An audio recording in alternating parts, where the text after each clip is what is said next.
नमस्कार, good morning, जोहार। मैं चुनचुन कुमार, आप देख रहे हैं झारखंडी हिंदी न्यूज। तो चलिए जानते हैं आज की पहली और बड़ी खबर। मुख्यमंत्री हेमंत सोरेन का 2 दिवसीय साहिबगंज दौरा, विपक्ष पर साधा निशाना।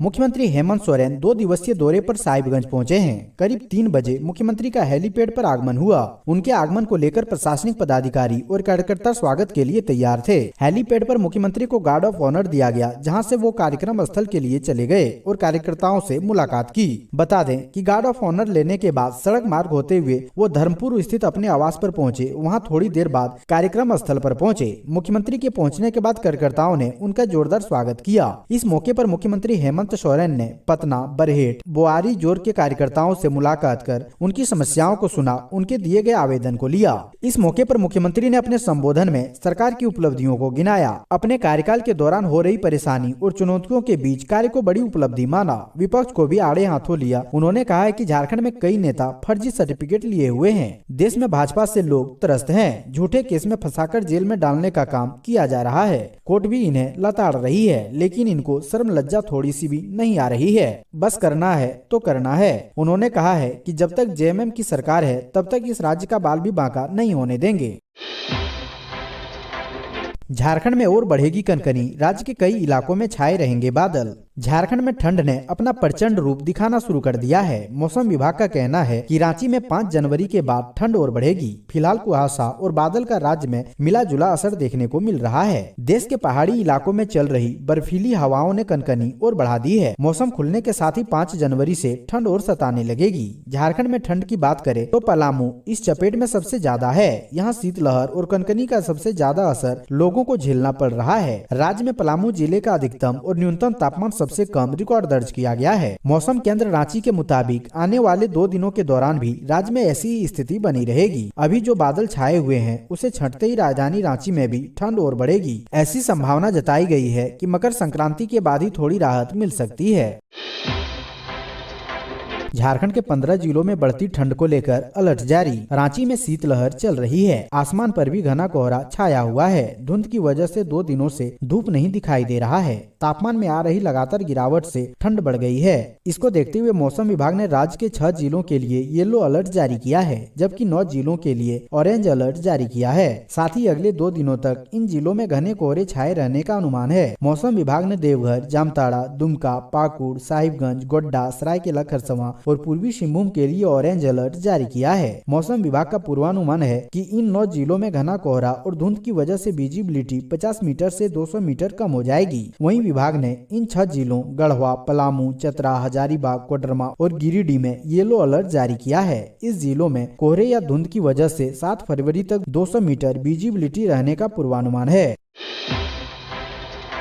झारखंड में कोहरे के कारण पिछले 24 घंटे में 3 अलग अलग सड़क हादसे, 4 की मौत, 1 दर्जन से अधिक घायल। झारखंड में कोहरे और धुंध की वजह से पिछले 24 घंटे में 3 अलग अलग सड़क दुर्घटनाओं में 4 लोगों की मौत हो गई है, जबकि 1 दर्जन से ज्यादा लोग घायल हो गए हैं। लातेहार जिले के मनिका थाना क्षेत्र के देवबार मोड़ के पास कोहरे के कारण ट्रक और कार के बीच जबरदस्त टक्कर हुई। इसमें कार चालक नगेंद्र यादव की मौत हो गई, जबकि 5 अन्य बुरी तरह से घायल हो गए। वहीं मंगलवार की शाम लातेहार जिले के बालूमाथा थाना क्षेत्र के मकैया टाण गांव के पास चंदवा बालू माथा मुख्य पथ पर शाम को बाइक और ट्रैक्टर में भिड़ंत में बाइक पर सवार 2 लोगों की मौत हो गई, जबकि तीसरा गंभीर रूप से जख्मी है। अगली घटना हजारीबाग जिले के गोरहर थाना अंतर्गत जीटी रोड पर हुई। यहाँ धरगुल्ली कूदर मोड़ पर एक भारी वाहन ने एक ऑटो को टक्कर मार दी। इससे ऑटो पर सवार लोलो मांझी की मौत घटना स्थल पर ही हो गई, जबकि मुनिया देवी, प्रतिज्ञा हांसदा, पवन हांसदा और मालो देवी गंभीर रूप से घायल हो गए। बता दें कि झारखंड के ज्यादातर इलाकों में पिछले 3 दिनों से कोहरा छाया हुआ है। सुबह और शाम के समय कोहरे के कारण 10 से 20 फीट की दूरी पर ठीक से देख पाना मुश्किल हो रहा है।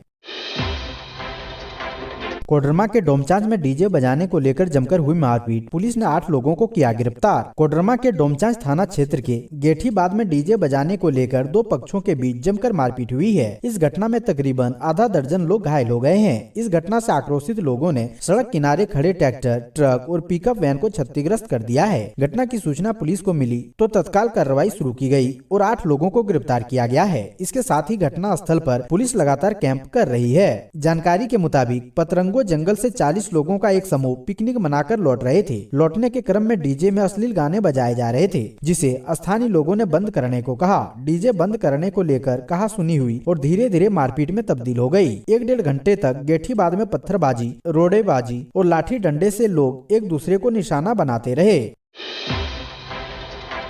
जैन धर्मावलंबियों की भावनाओं से खेलने वाली पार्टी है बीजेपी, झामुमो ने लगाया आरोप। झारखंड के गिरिडीह जिले के पारसनाथ स्थित सम्मेत शिखरजी पर्वत को पर्यटन स्थल बनाए जाने को लेकर पूरे देश में पिछले लगभग 10 दिनों से जैन धर्मावलंबियों का विरोध प्रदर्शन चल रहा है। यह दबाव बनाया जा रहा है कि झारखंड की हेमंत सोरेन सरकार पारसनाथ स्थित सम्मेत शिखरजी पर्वत को पर्यटन स्थल बनाए जाने से संबंधित फैसले को निरस्त कर इसे जैन धर्मावलंबियों का आस्था का केंद्र पवित्र स्थल ही रहने दिया जाए। सम्मेत शिखरजी पर्वत पारसनाथ को लेकर देश की राजधानी दिल्ली से लेकर झारखंड की राजधानी में जैन धर्मावलंबियों के द्वारा प्रदर्शन किया गया। इधर झारखंड की सत्तारूढ़ दल झारखंड मुक्ति मोर्चा के केंद्रीय प्रवक्ता और महासचिव सुप्रियो भट्टाचार्य ने भाजपा पर जैन धर्मावलंबियों के भावनाओं के साथ खेलने का आरोप लगाया है। पूर्ववर्ती भाजपा की रघुवर दास की सरकार और केंद्र की मोदी सरकार से यह मांग की गई है कि आप लोगों को जैन धर्मावलंबियों की भावनाओं को आहत करने को लेकर माफी मांगनी चाहिए। झारखंड मुक्ति मोर्चा के केंद्रीय महासचिव और केंद्रीय प्रवक्ता सुप्रियो भट्टाचार्य ने बताया है कि भाजपा की पूर्ववर्ती रघुवर दास की सरकार ने पारसनाथ को अंतर्राष्ट्रीय पर्यटन स्थल घोषित किया था।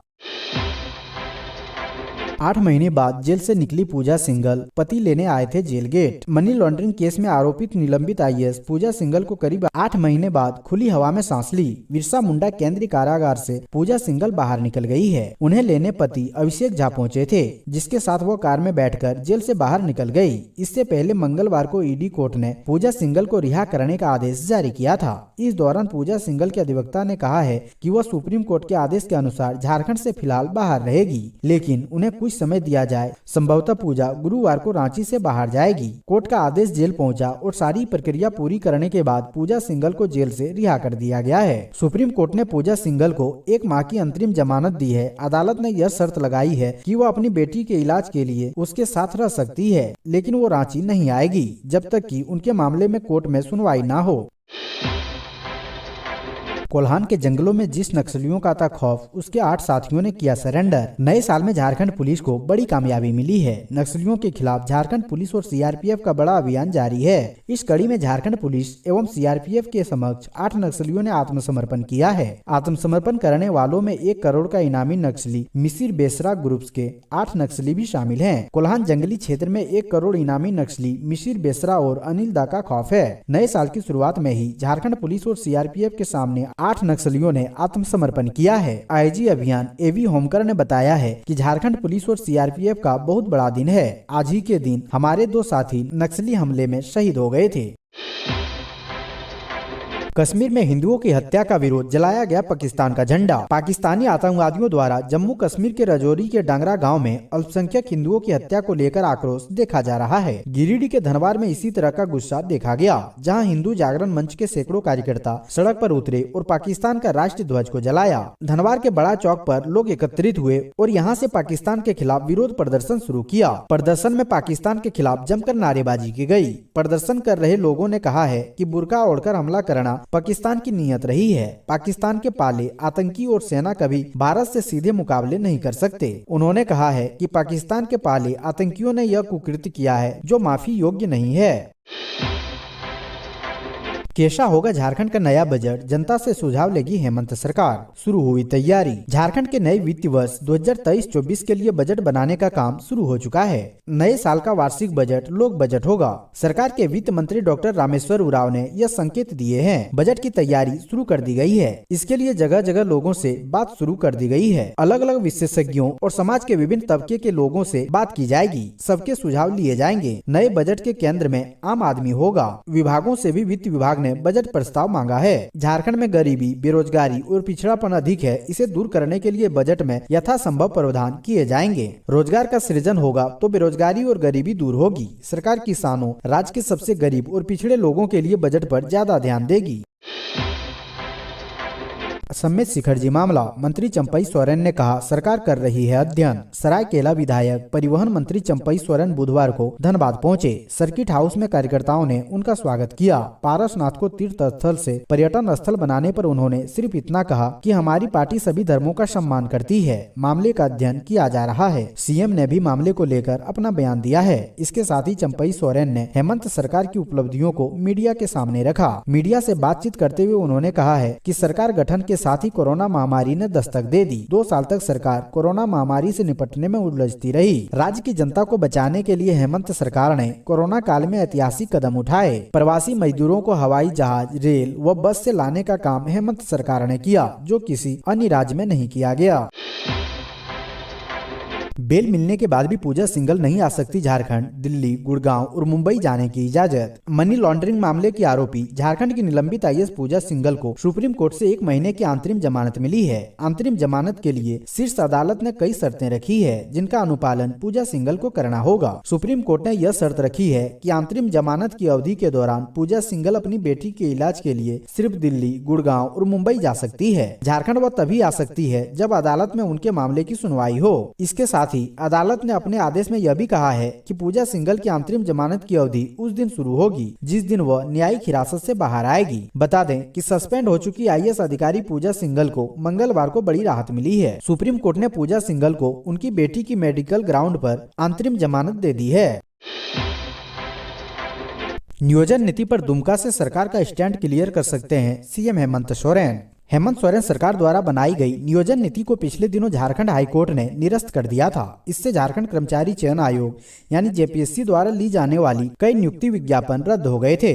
हाईकोर्ट के फैसले के 18 दिन बाद भी यह स्पष्ट नहीं हो पाया है कि हाईकोर्ट के फैसले पर राज्य सरकार का स्टैंड क्या होगा। इस बीच जानकारी मिली है कि दुमका से मुख्यमंत्री हेमंत सोरेन नियोजन नीति को लेकर सरकार का स्टैंड क्लियर कर सकते हैं। 26 जनवरी को गणतंत्र दिवस समारोह के मौके पर मुख्यमंत्री हेमंत सोरेन दुमका में रहेंगे और वहां होने वाले झंडोत्तोलन कार्यक्रम में शरीक होंगे। राज्य की जनता के नाम संबोधन में ही मुख्यमंत्री नियोजन नीति को लेकर सरकार की बात कहेंगे।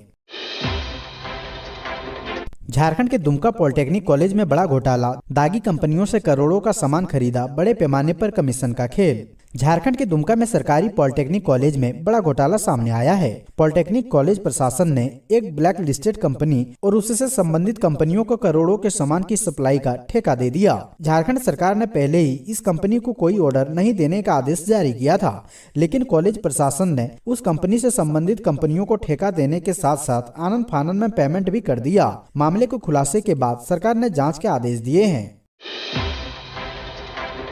नाबालिग को खेत में खींच ले गए 3 युवक, गैंगरेप किया, परिवार को मार डालने की दी धमकी।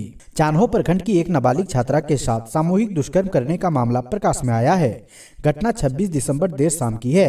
पुलिस 2 आरोपियों नवीन उराव और रमेश उराव को हिरासत में लेकर पूछताछ कर रही है। बताया जाता है कि पीड़िता अपने घर से लगभग आधा किलोमीटर दूर बगल के गाँव स्थित एक दुकान से कुछ सामान लेने गई थी। सामान लेकर वह लौट रही थी तो सुनसान रास्ते में उसी गांव के 3 युवकों ने उसका रास्ता रोक लिया और खेत में ले जाकर उसके साथ जबरदस्ती दुष्कर्म किया। घटना को अंजाम देने के बाद आरोपियों ने उसे धमकी दी, यदि घटना की चर्चा किसी से की तो तुम्हें और तुम्हारे परिवार की हत्या कर देंगे। आरोपियों की धमकी से पीड़िता डर गई थी। घटना के 2 दिन बाद उसने इसकी जानकारी अपने घर वालों को दी।